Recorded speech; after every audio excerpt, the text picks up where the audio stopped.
Welcome to Psych Vids. In this video, we're going to break down the bystander effect. Okay, let's start with a number. Just one number that once totally shocked America. 38. 38. That was the supposed number of people who heard the screams of a woman named Kitty Genovese way back in 1964 and did nothing. Just nothing, as she was murdered. Now, this story, it just exploded. It was everywhere. It became the textbook example of big city coldness. But, and this is a big but, there's a twist to that story. So while that original New York Times report about the 38 silent witnesses, turns out it was pretty sensationalized, a big exaggeration actually. Still, the tragic event itself, well, it lit a fire under social psychologists. It made them ask a question that honestly is maybe even more relevant today. And that question is pretty simple. Why?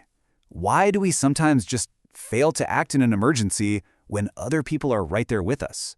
This exact puzzle led a couple of psychologists, Bibb Latané and John Darley, to uncover this really powerful and kind of invisible social force. They gave it a name, the bystander effect. And look, the most important thing to get here is that this isn't about people being bad or selfish. It's not some kind of moral flaw. It's all about the weird psychology of crowds and how our brains just kind of short-circuit when we're in one.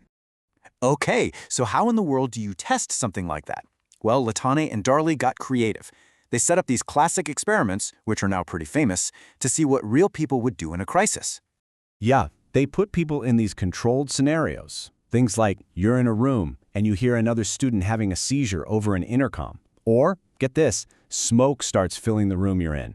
And they just watched to see what would happen. And what they found, wow. It's right here, and it's staggering.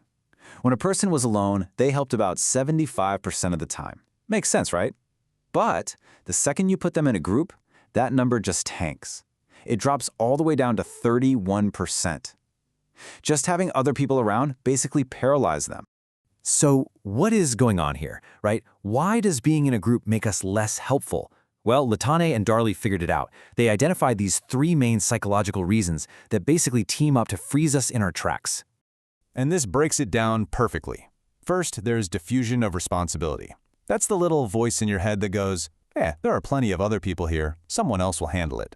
Then you've got pluralistic ignorance. You look around, nobody else is freaking out, so you think, okay, maybe this isn't an emergency after all. Maybe I'm overreacting.